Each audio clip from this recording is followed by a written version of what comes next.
The adult beverages are poured, the kids are asleep. Welcome to New Dad Gaming, a show about fatherhood, gaming, and new fathers figuring out their gaming lives. My name is Trevor, and I have a 7-year-old and a 5-year-old. And I'm Jeff. I have a 12-year-old and a 9-year-old. We are quickly rounding the corner to the time of year I like to call, how much of my kids' candy can I eat before they notice? Yeah. It's a lot. I like that game. I was so surprised. Last year they failed on their candy getting missions. So they were 6 and 4 last year. Right. The 6-year-old I would have thought would have been like gung-ho. But really, like, we did like 10 houses. Although our street didn't get that many people, so people were just forking over. They got way more than 10 houses worth of candy. Okay, you mentioned 10 houses. I'm like, what? But it was surprisingly low, right? I couldn't believe. It's like, are you kids kidding me? This is free. Yeah. You can just keep doing this. They're going to keep handing it out. What do you mean go back? Now, this year, though, like, we've gone to a couple events around the city, and they've been candy nuts. Like, it's like, okay, let's run here. And they've been sprinting across to the various places. So I think this is the year. This is going to be the year where it's a good haul. All right. So how candy driven are your kids? My kids will want to do multiple trips back to the house to dump the candy off and go back out. They are like, this is the main quest. We are going to gain as many candy levels as we can before we eat the final boss, which is all the candy. If you think of, there is not a single holiday that is more reward and effort driven, right? That's right. The more effort and planning the kids put in, the more they reap. You cannot do anything to get more presents at Christmas. Fine, That's you right. can act. Well, yeah. You cannot be like bad. Yeah. But there's still a ceiling. Right. You know what I mean? It's not like I'm going to be extra good and I'm going to get 3 times as much presents. But I can I can plot my routes and travel back 6 or 7 times and like triple my candy stash, right? Yeah, absolutely. I know my kids they coordinate this thing. They're like, we want to go out at this time. We want to make these trips. Mom and Dad can switch off. If one of you's tired, we can. One of you old people. If one of you are just tripping us up, swap out. It's teamwork here, people. Right? Like they are just gung ho about this. Yeah. This is their favorite time. Fresh parent. Let's go. Let's go. This one. Tag out from the top rope. Dad's coming in. All right. Dad's sleepy. Get him a beer. Get him back out here. Let's go. That's the best part, really, for the dads. It's like the beer and the trick or treating. It's great. Oh yeah, just like sitting at the front door and handing it out and laughing at the kids. That is really great. Now, the good question though would be, Jeff, what are you going as for Halloween? Yeah. I have zero ideas, Trevor. I am going as exhausted. I don't know. I failed on this mission. I failed on this quest. Yeah, so for the listeners, to give some context, Jeff has ensnarled himself. Jeff has been hoisted by his own petard on this because Jeff's costumes are fantastic. Year after year after year, Jeff delivers phenomenal costumes. He did one of the greatest Weird Owls I've ever seen. I think you had a Bob Ross before it was cool to do a Bob Ross. Yep. Like, just stunning year after year. Like, the social post every year is a highlight. So the problem with when you perform at that high a level for so many years is eventually you get tired. Yeah. And everyone's expecting it of you now. It catches up with you. I have hyped myself up too much. I have set the bar far too high for myself. What was I doing? I should have just jogged this, not sprinted this race. Like, what is this? I'm 40 now. I'm just done. That's it. I had no ideas this year. And the thing is that everybody looks forward to my you do, as well as my work, and they all expect me in the office with a new awesome costume that they can spend their day talking about and bringing other people in from other departments to come look at Jeff, and like that's their day. Wow. And I have nothing. It's the night before recording this, October 30th. It's 9:00 at night. Nothing. I have no ideas. So if anyone out there has some last minute things that we can get to, of course this episode will already air, but I can have it in the can for next year. Because I'm exhausted. It's so tough. Like, because the problem is you'd have to be so clever. The problem, like, there's like a spectrum, right, of like effort to clever. Yeah. And if you go far enough on either way, you don't need the other ones. Because that's right. If you put in enough effort, it doesn't have to be clever. It's like, okay, I'm going to be Dracula. That's not creative. No, but yeah, if you go crazy being Dracula, it doesn't have to be thoughtful, right? Right. But on the other end, if you don't, if you can be like creative enough or funny enough, it doesn't have to have that much effort involved. Right. Because the biggest one I pulled off was comfortable. So it's like what are you comfortable? Perfect. Like I went in a house coat, I went in pajamas, and I got to say that line. Yes. And everybody's like, that's so funny. I'm like, yeah, it is. I'm in a house coat. I am so, and like, besides the punchline, I was so comfortable. Yeah. All night I was warm. Like I could go anywhere I wanted. Absolutely. It was the greatest Halloween ever. Yeah. I maybe that's my bag this year, but it doesn't really work with I'm remote work now, so I'm comfy all the time. So if I just go in the regular, hey, Jeff's in a hoodie again. What are you going as? I bet Monday, Jeff. So I was able to do this twice. The second time I just said late because I was in the same. I was kind of in a house coat, but I also just put on a shower cap. Yeah. He's like, "What are you?" "Oh, I'm late." That might do it because you're at a remote office. So if you can find a shower cap, I have that. So Jeff, what are you supposed to be? "Oh, I'm late." I'm late. Ah. And they're like, okay, but like there's something else, right? Like, is this your first costume and you're going to change into something else later?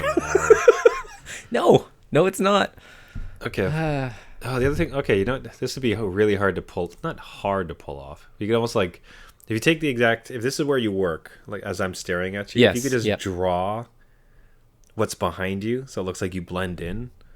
So it's like you draw a little bit of like the bookshelf and you draw like a little bit of the side thing. Yeah. Just so it's like, or you could go as a green, tell you what, go as a green screen. Yeah. Just put green and then you yourself just paint your face green.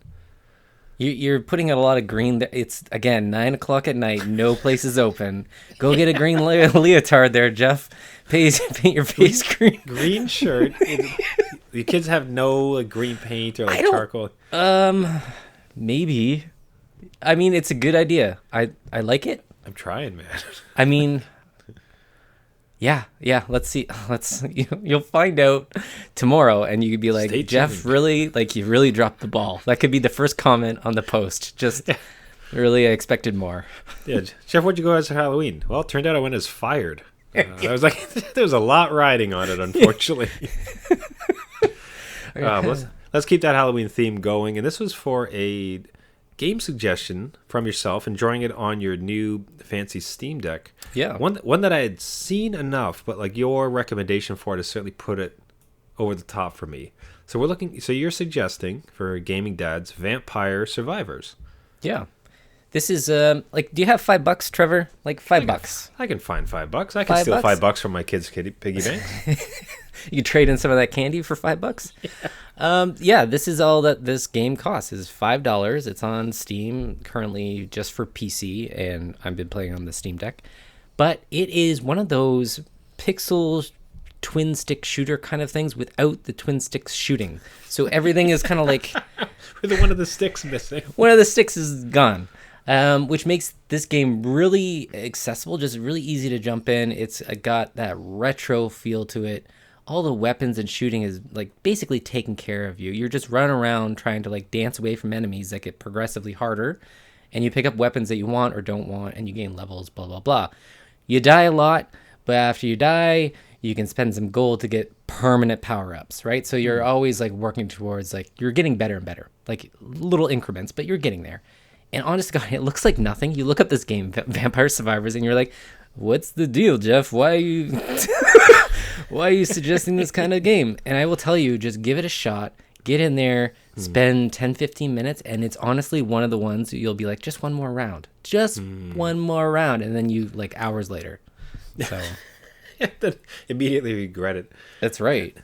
There's certainly just a charm about it. The thing that I would have expected, honestly, even with the janky look of it, and janky, I don't mean to be insulting of it, but it just clearly looks like a bunch of old 2D sprite assets. Yeah.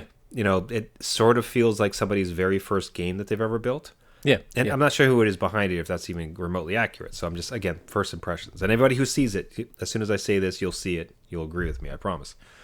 So it's pretty easy to kind of like cast away, but it's almost in that, I'm not sure how to take it. I don't know if it's incredibly pure. As in, this is a game dev who has some degree of experience and just want to put out a pure game. Yeah. This is a small game. It's a very focused game. It's a lot of fun.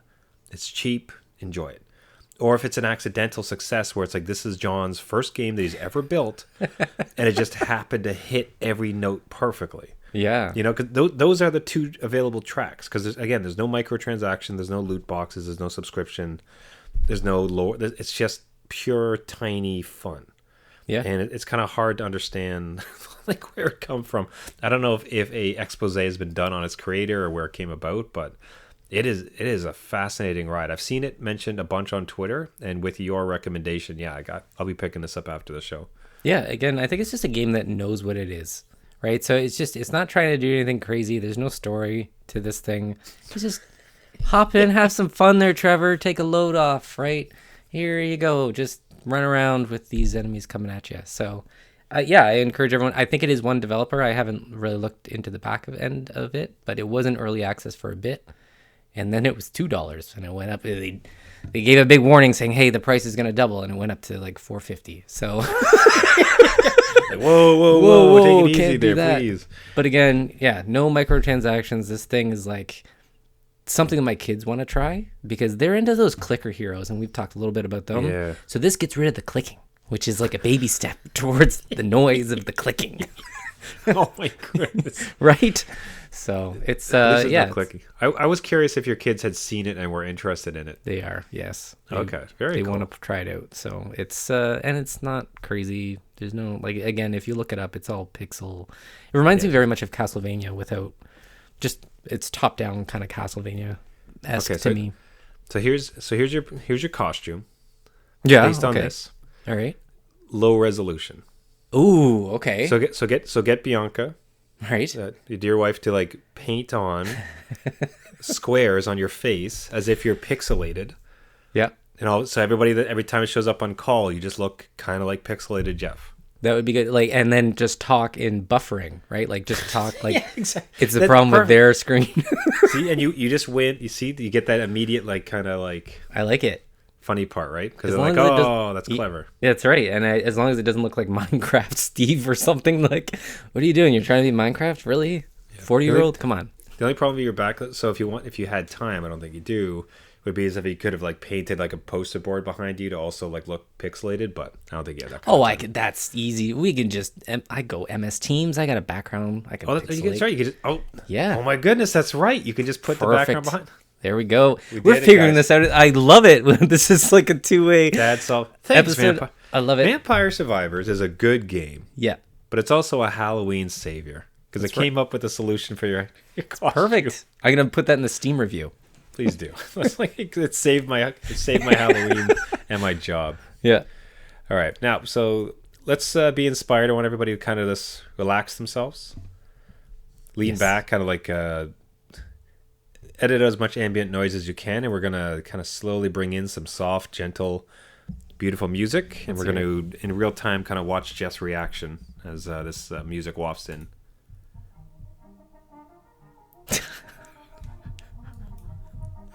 Isn't it beautiful? Isn't it? It's. Wouldn't you want this in your ears, like directly, like in life? Wouldn't you want like a really lousy version of this in your house, like at 8:30 at night? Yeah, wouldn't you? Wouldn't that be a thing? Oh my God. Okay, we just go ahead and slowly silence this before Please do. Veins pop out. So your kid came home with a surprise from school, Jeff. Absolutely, they did. They came home with their musical instrument that they chose in class. That, amongst all the instruments, Trevor, just think of an orchestra, and you're like, what could be cool to play? You're like, I don't know, maybe a flute, a clarinet, trumpet, even saxophone. Kind of sounds cool. My kid, my 12-year-old, French horn. Who picks the French horn, Trevor? That's what, like, gets stuck with the French horn? Nope. Yeah, I got you. Yeah. Picks the French horn? Nobody. I want to know in class what was the instruction from the teacher. Like, who wants to go first? And my kid just put up their hand. They're like, crap. No, they came home super excited saying, I got the French horn. I kind of want to add it to that. Nobody else wanted it. 'Cause you took it. But this thing is ginormous. It's huge. It's half the size of him. And the sound is just something. Like, it is not... You're not going to serenade... You know how music soothes the savage beast? No, this one didn't range them. This is not something that you bring in to a bear attack or something and try to put them to sleep. This is something that would not go down well. Okay, so school band class. Let's go through it. The classics. Clarinet. Tuba. Boo, Tuba. boo, boo, Yep. boo. Instant hero. That's very funny. Trombone. Bwah, bwah, bwah, bwah. Yep, love it. Instant hero, very funny. Everybody loves it. Teacher, high five. Yeah. A plus. Trumpet, like excellent. Everybody's all about it. Veterans, love it. Right? French horn. What are you gonna do with the French horn? I don't know. Come on, man. Every other instrument always has two of them, right? Like, usually there's pairs. Is there another one of a French horn, or is just one enough? Like, it's just... That's enough of you. Put the 12-year-old at the back with a French horn. We don't need them. Yeah, no, keep going. Just outside, close the door. Yeah, that's perfect. I'm not sure if it's a Canada thing. So in Canada, we had to play recorders in junior school. So, we had at least 3 to 4 years of playing these plastic, awful-sounding, high-pitched flutes. Yep. And, generally speaking, they're fairly easy. You kind of get used to it. And I remember going into band class, I got the clarinet. I didn't choose an instrument. I was just given a clarinet. You were given the French horn? Yeah, I wish. I wish, Jeff. I wish I could be so cool. I was handed this clarinet. And the best part is, the teacher's like, well, now, I'm not really sure if just relax, everybody. You're not really going to be able to play much for the first couple of weeks. Don't worry about it. And I'm like, do, do, do, do, do, do, do, do. I started playing In the Jungle, I think. Do, do, do, Yeah. do, do, do, do. Because it's the exact same instrument. It was so close. So I had, such a leg up. So people are, barely getting notes on, and I'm riffing on, doing clarinet solos. I'm like, oh, man, I played this for 3 or 4 years. That's perfect. Again, the recorder came in handy, right? What's that? The recorder came in handy. That's what you were going to scale up from there. But French horn. I don't know, man. I don't know. It surprised me. And again, kids are supposed to be in bed before we record. We say that every time. Kids are in bed, adult beverages are poured. My kids were not in bed because you heard the French horn through the ceiling. Because it just vibrates the entire house because of the bass of just... And they're just short notes because my 12-year-old doesn't have the lung capacity to go any further with it. So they're trying to play Rick Astley up there, which is hilarious. At least they're trying to do something funny with it. But that's good. If I get a recording of it, I will put it on our Twitter. Please. I don't know if any other gaming dads have experiences with recorders. Obviously, it'd be great if Guitar Hero was a instrument that was in high school bands. Absolutely. I don't think it is. So I think our kid's going to be terribly unwieldy. But hey, if any gaming dads have suggestions for Jeff about how to handle this or their own stories on kids bringing home instruments, reach out to us, newdadgaming.com or at newdadgaming. And speaking of such an interaction, we actually had a really great message coming from a listener this week. So D, you fall before me. And that's U, letter U, fall, letter B, number 4, and then me. So Jeff was asking, digital licenses is the now. But that being said, is streaming the future killer of digital? Are we moving further and further away from game ownership? This is on the heels of Capcom says 91.5% of their sales are now digital. Just 8.5% is physical. Wow. That's wild. Right? So D responds to us, tricky question. I think that with digital games, we already no longer own our titles, but only in some cases. I also believe that streaming isn't going to be a popular alternative to the way we game just yet. Not everyone has the bandwidth or resources to use it properly, which is very true. Yep. You would put a response back, a little back and forth. As an old school gamer, my heart and the kid collector in me still says physical. However, my wallet and lack of space and the fact that even publishers and devs themselves are killing games even when owning the physical copies have made me gravitate towards digital. So thank you so much, D, for reaching out, and the message on it really sets up the conversation too. It's been... I don't want to say you've been reluctant in coming to the digital side, but you did with purchase of your PC in probably eyeing it afresh with your new Steam Deck, with Game Pass and everything else. PlayStation launching their digital version, which was hitting a bit more home for you. I don't know if you're still signed up. You can probably start with that.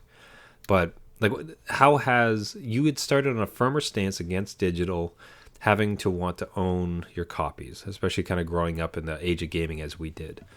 As PlayStation came about, as you have the Steam Deck, and as your kids have been getting into PC gaming and something like Game Pass with its plethora have come about, are you still warming to it, or are you reading stuff like this and it's kind of almost throwing you back and like, no, I'm going to refuse and purchase? It's a very good question, and I think I'm more with D on this front. Like, I think I've slowly moved towards digital in terms of just comfort. So I have a drawer full of Nintendo Switch games because they're all physical discs, right? For me to switch out that disc, I have to go over to the drawer, get it, pop it in, whatever, right? Like, and it sounds like it's like, oh, that's just 2 feet and you can do it. But on the PlayStation, for me to choose digital and have those digital purchases always there, it's just the convenience of having it all in front of you. You don't have to switch discs. You don't have to worry about any of that stuff. It's all done. I will say that I kind of miss having collector's editions of stuff where they have games in them, because now they're even selling them without the games. They just sell them with the stuff, right? Or you have the disc that just holds the thing to go to the internet to download the game. So I'm more towards digital now, I think. There's also less opportunity to get a lot of the physical stuff, especially with indie games. A lot of the times they don't put out a physical disc because it's not in their kind of business plan. It's not worth it for them. So the digital platform is growing and growing and growing. So do you bite in now, or do you kind of try to resist but then end up buying it later digitally? So now you're buying it twice, right? You got the physical disc. But my computer that we're recording on this now has no disc slot whatever, and now the consoles are going that way, right? They're not going to have those disc spaces anymore. So what do we do? Yeah, I worry about my own opinion on this, where I'm not conspiratorial enough, or I'm almost too trusting in a sense. You're super trusting. Look at so you. Trusting. Yeah. Like, I'm so kind and trusting, Jeff. No, it's just I don't worry about games going away. I suppose in many ways I think about my gaming, my previous gaming styles. So if you were to tell old kid me, hey, they could come in and take these games away from you, you'll never play them ever again. I think I would have held those games a lot closer to my heart and been like, oh no, my precious whatever game. When I think about the titles I've been playing as an adult, especially as an adult with kids, I can't think of any particular title that would be taken from me that I would be just crestfallen about. You know, like what title would it exactly be that, like, oh no, this person has taken it off of the digital store and I can't play it anymore? I don't think there's anything. There's not one title that's really, persisted within that. And if anything, like some of the titles that I think you could truly look back on as classics from our childhood have been saved with emulators and ROMs, right? So anything that I do desire from a childhood that truly would be kind of like out of the way of possibly getting it, it's a ROM. Anything of the current age feels very transitory and consumptive. Like, okay, I'm going to consume it. This was wonderful. Like, move on. Like, if I could never find a game disc of Final Fantasy X again, right? I greatly enjoyed Final Fantasy X. Is it a great travesty in my gaming arc to never be able to touch it again because Square Enix just never releases it? It's kind of. Am I off base here? Am I thinking too like coyly about it? I don't want to just say that all of our. I almost hate saying that the games now are more consumptive and that you consume them and you move on. But with the fire hose of content that's kind of coming, it's sort of hard to be so attached to, individual experiences. I think I would agree with you, and especially now in the gaming space, there's a lot more gaming options being thrown at you all the time. I think back in our day, back in my day, did it. The games weren't released as steadily as they were now, right? Like now you have 3 huge competitors, 4 if you include the PC space, right? And they're constantly throwing games at you every day, every week. And I think to complete them and move on, that's what we tend to try to do. I don't think I'm locked in my bedroom as a kid anymore playing Final Fantasy 2 or 3 for 8 hours a day forever, right? Now I'm kind of like, I'm playing Vampire Survivors because, that feels good for get in, get out, and then switch on to something else. And there's just a lot of choice at me. So I would say that emulating, I hope we're in a time and space where I can download Doom 2016 100 gigs and not flinch versus like Mario, which is like 6 megabytes. Like, do you know what I mean? Like, that might be a issue for emulation, but so I'll pitch it one way though. For instance, and I think it sort of feels like it feeds itself to the same end. So Overwatch went through it's really weird. If anybody's like kind of been keeping up with Overwatch, what's been going on there, like it's a very bizarre transition where Overwatch came out, hey guys, don't worry, this is a forever title, we're going to always update it. They did a lot of updates. It was vastly popular. It's been around for many years. Like I think we were only in our first or second year of recording when we just babies. So young and fresh. So like, and I remember I purchased Overwatch. I paid some $40 and I bought Overwatch. So that game, Overwatch 1, has disappeared. It just doesn't exist anymore. So this is not like they're not having Overwatch 2 and Overwatch 1 exist on the same time. So if you bought old Overwatch, fine. But this new one, so they erased it from the map, a game that is massively popular, like millions of people playing it all the time. And they say, no, this is Overwatch 2 now. Overwatch 2 is free to play and always will be. And, that's your previous purchase. Thank you so much. But that's like out the window. That thing doesn't exist anymore. So you do get into these somewhat weird spaces of it. Now, that's not necessarily, look, like the online shooter you played that wasn't Counter-Strike from like 2002. Maybe it's not online anymore because they can't support the servers, like whatever.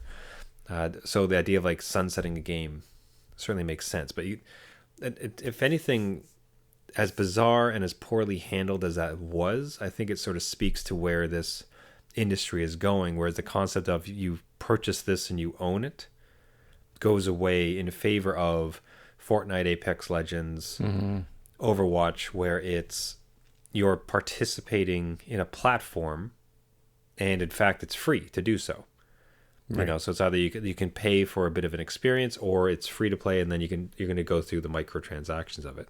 And that's more too than like leading into these game stream services where it's all of these things kind of exist to some extent. They're going to like come and go somewhat periodically, but like eventually it'll just like fades. You're not paying for ownership, you're paying for access and experience.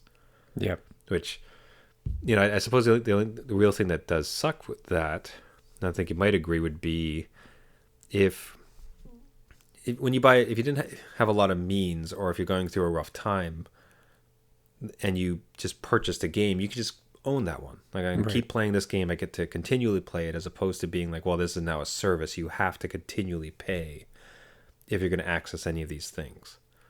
So I've kind of like conflated two parts. So the first part, like, you could like dive in more. The first one was, it seems like Overwatch being a bellwether for kind of where they're heading, where you're going to be paying for experience. And then the second was like the downside certainly being about, you have to continually pay to experience something as opposed to like a one time. So I don't know which of those veins you like want to get into. Well, the Overwatch example is funny because I think Destiny had the same thing. When they came out, I'm pretty sure it was like a 5-year plan or something. And they're like, no, we won't have a sequel. And then they came out with a sequel and everyone was pissed off, right? So, and I could see the same thing with Halo Infinite. I think they have something there, but they're going to release a sequel because does it not improve with time and game engines and all this stuff? Like, you want the latest and greatest. So I think you do have to upgrade. To say you have a 5-10-year-old like business plan for this game, that's a lot. Like, my kids will be in college. Like, I'm not playing that game on that kind of system for that long. So I think the Overwatch thing is a good example of just how those things can be put onto a service and like you said, more of a platform. Like, you're buying into this platform and you exist there until they take it off and you have to move on. I think you're motivated to move on, right? Because there's no way you can get to the old. I will just one quick point.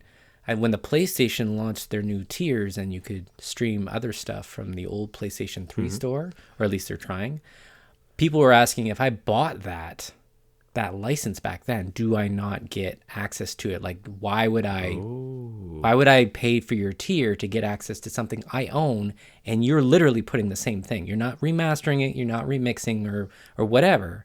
It's that digital license that sits there.